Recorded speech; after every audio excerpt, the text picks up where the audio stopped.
శ్రీమాత్రే నమః. ఈరోజు అమావాస్య కదమ్మా! అలాగే ఏమో చాలా చోట్లేమో కొంతమంది గ్రహణం అంటున్నారు. ఎందుకొచ్చిందిలే ఈరోజు మనమేమో పూజా మందిరాన్ని శుభ్రం చేసుకోవడం, అసలు ఇంట్లో చీటికి మాటికేదో గొడవలవుతున్నాయి. అందుకని చేసుకోవడం మానేసామమ్మా.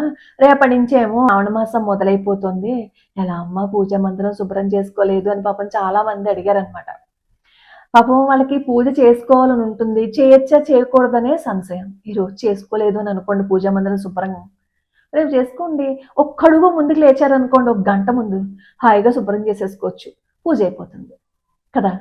అలాగే రేపటి నుంచి మాత్రం మరచిపోకుండా పొద్దున్నే స్నానం చేసి ఈ నియమం పెట్టుకోండి. ఈ నెల్లాళ్ళు నేను ఇలా చేసుకుంటాను అని. అదేంటంటే పొద్దున్న విష్ణు సహస్రనామ స్తోత్రం చదవండి. అలాగే ఈ సర్వమంగళ అమ్మవారి అష్టోత్తరం చేయండి. సాయంత్రం ఏమో శివ సహస్రనామ స్తోత్రం చేయండి. ఏమండి మేము ఆఫీసులకి వెళ్తామండి బాబు, మీరు 3 సహస్రనామ స్తోత్రాలు చెప్పేశారు ఎలా అండి అంటారేమో. మీరు ఆఫీస్కి వెళ్ళిన ఒక్క 10 నిమిషాలు కాసేపు విష్ణు సహస్రనామ స్తోత్రం పొద్దున్న, సాయంత్రం శివ సహస్రనామ స్తోత్రము చదవండి. ఎందుకంటే మనం ప్రతిరోజు ఎన్నో టెన్షన్స్తో ఎన్నో ఈ బాధలు కష్టాలు ఇవన్నీ చూస్తూ మనలో నెగిటివిటీని పెంచేసుకుంటున్నాం. మన బ్యాటరీ డిశ్చార్జ్ అయిపోతూ ఉంటుంది. మన బ్యాటరీ ఛార్జ్ అవ్వాలి అని అనుకోండి, కొన్ని ప్రత్యేక దినాల్లో మనం చేసే పూజ అనుష్ఠానం ఇవన్నీ బూస్టప్ అనమాట. మనం ఛార్జ్ పెట్టుకున్నా కొన్నిసార్లు వస్తుంటుంది చూసారా, మీ సెల్కి ఒక ఛార్జింగ్ మాత్రమే కాదు బూస్టర్ అవసరం ఉంటుంది అని. అలా మన శరీరానికి నిత్య పూజ ఒక ఛార్జింగ్ అయితే, ఈ ప్రత్యేక రోజుల్లో మనం చేసేది ఎక్స్ట్రా బూస్టింగ్ అనమాట. కాబట్టి పొద్దున్న కాస్త సమయాన్ని మీరు వీలుగా చూసుకొని చెయ్యండి. మన కోసమే కదా చెప్పండి. ఎంత కష్టపడి పొద్దున్నే ఆఫీసులకి వాటికి వీటికి పరుగులెత్తుతూ ఉంటాం. ఎందుకు పరిగెడతాం చెప్పండి? మన పిల్లలకి ఏదో ఒక రూపాయి డబ్బులు సంపాదించి పెట్టాలని కదా!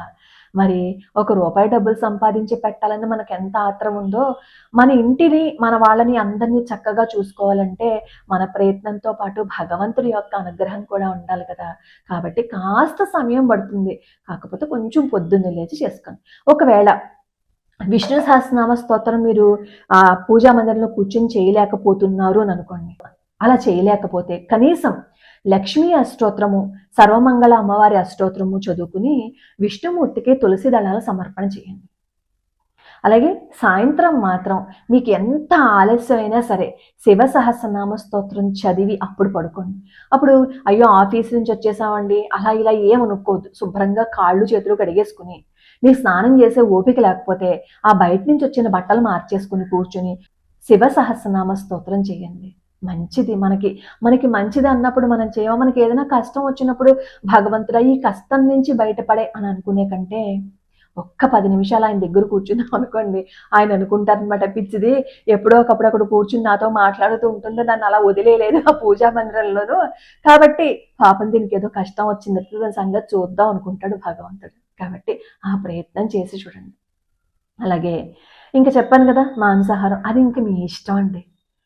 మీరు మీ ఇంట్లో వాళ్ళతో ప్రతి క్షణం గొడవ పడే కంటే వాళ్ళకి ఏదైతే కావాలనుకుంటున్నారో వాళ్ళకి అది చేసి పెట్టండి అంతే. అలాగే బ్రహ్మచర్యం గురించి ప్రతి పండగకి ప్రతిసారి బ్రహ్మచర్యం పాటించమని ఎవ్వరు చెప్పరు. ఈ మధ్య కాలంలో ఇదొక సాకుగా చూపిస్తున్నారు. అదిగో ప్రతి పండగకి బ్రహ్మచర్యం పాటించమంటున్నారు కాబట్టే మతం మారిపోతున్నారు అంటారు. ఈ దుర్మార్గపు మాటలు బాగా ఎక్కువైపోయాయి. ఎవరు చెప్తారండి అలాగా? ఎవరు చెప్పరు కదా. ప్రతిరోజు నువ్వు పూజ చేసేటప్పుడు బ్రహ్మచర్యం పాటించని.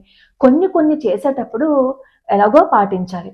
వ్రతాల సమయంలోనూ వాటిల్లోనూ ఖచ్చితంగానే పాటించాలి. కాబట్టి ఈ శ్రావణ మాసంలో ప్రతిరోజు బ్రహ్మచర్యం పాటించాలా అమ్మ మేము కుంకుమార్చన చేసుకుంటే అనే అనుమానం ఉంటే ఆ అనుమానాన్ని తీసి పక్కన పెట్టేసి మీరు ఏ నియమము పాటించకపోయినా పొద్దున్నే లేచి స్నానం చేసి కుంకుమార్చన చేసుకోవచ్చు. కుంకుమార్చన చేసుకుంటామమ్మా, ఈ నెల్లాళ్ళు కుంకుమార్చన చేసిన తర్వాత కుంకుమ చాలా ఎక్కువగా వచ్చేస్తుంది కదమ్మా, మరి దాన్ని ఏం చెయ్యాలి అంటారు. అందుకే మీరు కుంకుమార్చన చేసేటప్పుడు ఎప్పుడైనా సరే మృగముద్రతో చెయ్యండి. మామూలుగా కుంకుమార్చన చేసేటప్పుడు ఏం చేస్తామంటే గబగబా ఇంతంత వేసేస్తూ ఉంటాం కదా, అలా కాకుండా మృగముద్రతో వేశారు అని అనుకోండి, చక్కగా ఎంతైతే మనం అమ్మవారికి సమర్పణ చేయగలమో అంత చక్కగాను వెళ్తుంది. ఈ నెల్లాళ్ళు చేసుకునే వాళ్ళు నెల్లాళ్ళు అయిపోయిన తర్వాత చక్కగా చిన్న చిన్న ప్యాకెట్లో కట్టేసి ఇంటింటికి వెళ్ళి ఇచ్చేసి వచ్చేయండి. వాళ్ళు ఎంత ఆనందపడతారో. మేము కుంకుమార్చన చేసుకున్నాం అమ్మ, ఇదిగో కుంకుమ ప్రసాదం తీసుకొచ్చాను ఇచ్చేయండి. వాళ్ళు ఎంత హాయిగా తీసుకుంటారో. అందుకే అన్నాను, ఈ శ్రావణ మాసం వస్తుంది కదా, పసుపు కుంకుమలు మీరు చక్కగా మంచివి తెచ్చిపెట్టుకోండి. అలా తెచ్చిపెట్టుకున్నాం అనుకోండి, ఎవరైనా వాటిని చక్కగా తీసుకుంటారు. కానీ కొంతమంది ఏం చేస్తారు తెలుసా, ఈ కుంకుమార్చన చేస్తారు కదా, కుంకుమార్చన చేసిన తర్వాత కుంకుమ ఎక్కువ ఇంట్లో ఉండిపోయిందని తీసుకువెళ్ళి నెలలో కలిపిస్తారు. ఇప్పుడు అన్ని కెమికల్స్ కదా చెప్పండి. ఆ కెమికల్స్తో ఉన్న కుంకుమని మన నీళ్ళలో కలిపిస్తే జలచరాలన్నీ పాపం ఇబ్బందిగా అయిపోవా? వాటి ప్రాణానికి సంకటం వచ్చేస్తుంది కదా. ప్రాణానికి సంకటం వచ్చే పనులు మనం చేయొచ్చా? చేయకూడదు. కాబట్టి అలా కలపకండి. కలసం పెట్టాలా లేదా అని అడుగుతారు. అది మీ ఇంటి ఆచారం అండి. నిన్న కూడా ఎంతమంది అడిగారో, కలసం పెట్టాలా అమ్మా, ఎలా పెట్టాలో మాకు తెలియదమ్మా అని. ఎలా పెట్టాలో తెలియదు అంటే మీరు ఎంతవరకు చేయలేదనే కదా. మరి ఎంతవరకు చేయండి కొత్తగా ఎందుకు మీరు మళ్ళీ దాన్ని మొదలు పెట్టడం? కొత్తగా మొదలు పెట్టకండి. ఒకవేళ పెట్టాలి అని అనుకుంటే పెట్టండి. అది విధానం నేర్చుకోండి, తెలుసుకోండి. మా ఇంట్లో అయితే మాకు కలశం పెట్టేది ఏం లేదనమాట. అసలు మామూలుగా మాకు ఈ శ్రావణ మాసం అంతా చేయడం పూజ అంటూ ఉండదు. ఒక్క వరలక్ష్మి వ్రతానికి మాత్రం మేము పూజ చేసుకుంటాం. ఆ రోజు ప్రసాదం స్వామివారికేమో ఆరగింపు పెడతాం అనమాట, అంతే. మాకు నెల్లాళ్ళు ఉండదు. అలా ఎవరి ఇంటి సంప్రదాయాన్ని బట్టి వాళ్ళు పూజ చేసుకుంటూ ఉంటారు. అలా అంటే మీరు ఏం శ్రావణ మాసం మొత్తం చేయరండి అంటారేమో. నేను పొద్దున్నే ఈ విష్ణు సహస్రనామ స్తోత్రము, నృసింహ కరావలంబ స్తోత్రం, కొన్ని స్తోత్రాలు ఉంటాయి నాకంటూ. అలా పొద్దున్న సాయంత్రం నేను చేసుకుంటాను. ఎప్పుడు చేసుకుంటాను 365 రోజులు. కాబట్టి శ్రావణ మాసానికి ప్రత్యేకంగా ఇవి చదవాలి అంటూ నేనేమి అలా చేసుకోను. కానీ శ్రావణ శుక్రవారం మాత్రం పూజ చేసుకుంటాను. అలా మీ ఇంటి ఆచారాన్ని బట్టి మీరు చేసుకోండి. ఎప్పుడైనా సరే, ఏ పూజ అయినా సరే, ఏదైనా సరే ఇంటి ఆచారాన్ని పాటించాము అనుకోండి, ఎటువంటి గొడవ ఉండదు, ఎటువంటి ఇబ్బంది కూడా ఉండదు. కొత్తగా మనం ఏం తెచ్చుకోవద్దు. కానీ ఎవరి దగ్గరైనా ఒక మంచి చూసాము అని అనుకోండి, అది చేయడంలో తప్పేమీ లేదు. అలాగే ఇంకొక చిన్న మాట మళ్ళీ మళ్ళీ చెప్తున్నానని మాత్రం దయచేసి అనుకోకండి.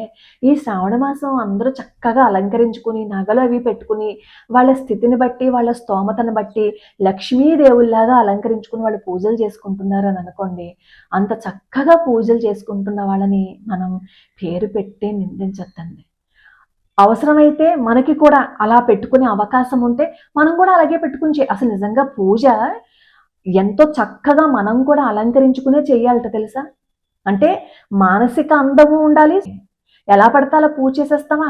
ఎదురుగుండా స్వామివారు అక్కడ చూస్తున్నారు మనల్ని అని అనుకున్నప్పుడు ఎలా పడితే అలా కూర్చుని పూజ చేసేస్తామా చెప్పండి. మనం కూడా చక్కగా అలంకరించుకుని ఇప్పుడు కూర్చున్నాం అనుకోండి, అబ్బా నా బిడ్డ ఎంత చక్కగా వచ్చిందో అని అనుకుంటాడు స్వామి కదా. కాసేపు మనతో మాట్లాడతారు. ఈ శ్రావణ మాసం నెల్లాళ్ళు మీ శ్లోకాలు చదవలేమండి బాబు అంటారా?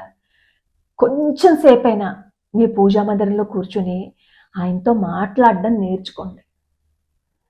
ఎప్పుడైనా సరే మనం ఒక్క 10 నిమిషాలైనా భగవంతుడితో మాట్లాడడం అలవాటు పెట్టుకుంటే రేపన్న రోజు ఏదైనా, నిజంగానే చెప్తాను తెలుసా, ఏదైనా ఒక చిన్న ఇబ్బంది ఏదైనా వచ్చిందనుకో, పాపం పిచ్చిది అస్తమానం మనతో మాట్లాడుతోంది. నిజంగా ఒక లైవ్ ఎగ్జాంపుల్. మన చుట్టుపక్కల ఉన్నారనుకోండి, వాళ్ళతో అస్తమానం మాట్లాడామనుకోండి, మనకి ఏదైనా ఇబ్బంది వచ్చిందనుకోండి, గబుక్కున అమ్మో పలానా వాళ్ళకి ఏదో ఇబ్బంది వచ్చిందంట అని గబెక్కుని పరిగెత్తుకుంటూ వస్తారు. మనం ఏం మాట్లాడకుండా మన ఇంట్లోనే కూర్చున్నాం అనుకోండి, వాళ్ళు ఎవరైనా వస్తారా చెప్పండి. ఫోన్ కనీసం ఒక ఫోనేనా, మనకంటూ కావాల్సిన వాళ్ళకి మనం ఫోన్ చేసి ఎలా ఉన్నారని చెప్పి వారానికి ఒకసారైనా మాట్లాడలేదనుకోండి, రేపు అన్న రోజు మనకు అవసరమైన రోజు మనం ఫోన్ చేసాం అనుకోండి, ఇన్నాళ్ళది ఫోన్ చేయలేదు కానీ ఇప్పుడు మాత్రం ఫోన్ చేసింది దానికి అవసరం వచ్చింది కాబట్టి అంటారా? మనుషులు అంటారా? అంటే మనుషులకి భగవంతుడికి కంపారిజన్ పెట్టడం కాదు, మనుషులతోటే మనం ఇలా అనుకుంటామే, అలాంటిది భగవంతుడి పూజ చేయకుండా ఒక్క దీపారాధన పెట్టకుండా మనమేమో మనకు అవసరం వచ్చినప్పుడు అక్కడికి వెళ్తే భగవంతుడు మన అప్లికేషన్ చూడడానికి సమయం తీసుకుంటాడు. కానీ రోజు ఆయన పాదాలు పట్టుకుని ఇంక నువ్వు తప్ప నాకు ఎవరు తెలుసు, నాకు ఎవరూ తెలియదు, నువ్వు చేయాల్సింది దానికి మనకు పట్టుకుని కూర్చున్నావు అనుకోండి, ఆయనే చేస్తారు. చెప్పినవే చెప్పి ఎందుకండి బాబు అంటారా? మంచి అలా చెప్తూ ఉంటేనే అలా ఎక్కుతుందండి. ఈ శ్రావణ మాసం నెల్లాళ్ళు కాస్త పొద్దున్నే లేవడానికి ప్రయత్నించండి. పొద్దున్నే లేవాలంటే కాస్త బద్ధకంగానే అనిపిస్తుంది. అబ్బా 4:30 అయిపోయిందా, అప్పుడే లేవాలా అనుకుంటాం. ఆ 4:30 చూడగానే లేవాలా అని బద్ధకిస్తాం. కానీ ఒక్కసారి సరే మన పని మనకు తప్పదు కదా అని లేచేసి పని మొదలుపెట్టాం అనుకోండి, ఇంక అసలు బద్ధకమే ఉండదు. హాయిగా టకటక అన్నీ అయిపోతాయి. పిల్లల్ని స్కూల్కి పంపించేయచ్చు, ఎప్పుడూ కంగారు ఉండదు. హాయిగా వాళ్ళు వెళ్ళిపోయిన తర్వాత ఒక్కో క్షణం నడుము వాల్చండి. మరి శ్రావణ మాసం పూజ చేసుకుంటున్నాం కదండి, నడుము వాల్చొచ్చా అంటే అంటారేమో. తప్పదు కదండి, మరి పొద్దున్నే లేచి పని చేసుకుంటామా? అలా పని చేసుకుంటున్నప్పుడు మధ్యాహ్నం కూడా పడుకోవద్దంటే మొత్తానికి పూజ ఎగ్గొట్టేస్తాం కదా. కాబట్టి మీ శరీర స్థితిని బట్టి, మీ ఇంటి పరిస్థితిని బట్టి, మీ ఇంట్లో వాళ్ళు ఏమంటారో దాన్ని బట్టి ఇవన్నీ బేరీస్ చేసుకుని పూజ చేసుకొని, ఒకవేళ మీ ఇంట్లో ఈ పూజలు అవ్వద్దు ఏం వద్దు అన్నారనుకోండి, మనస్సు ఉంది కదా, ఆ మనసులో మనం ఎన్ని చేసుకున్నా మన ఇంట్లో వాళ్ళు ఏమి మనల్ని ఇబ్బంది పెట్టరు కదా. జానాబాయి, సక్కుబాయి వీళ్ళందరూ ఎలా చేశారు చెప్పండి. ఇంట్లో అత్తగారు అస్తమాను పని చెప్పేస్తూ ఉంటే, పని చేసుకుంటూ ఉంటే ఆ పూజ చేసుకోవడానికి సమయం ఉండేది కాదు. ఆవిడ ఏ పని చేసినా రంగా రంగా రంగా అంటూ పిలిచేది కాబట్టే నిజంగా ఆవిడేమో జొన్నలు విసిరేటప్పుడు విసరలేకపోతుంటే రంగడే వచ్చేసాడు ఆవిడ దగ్గరికి.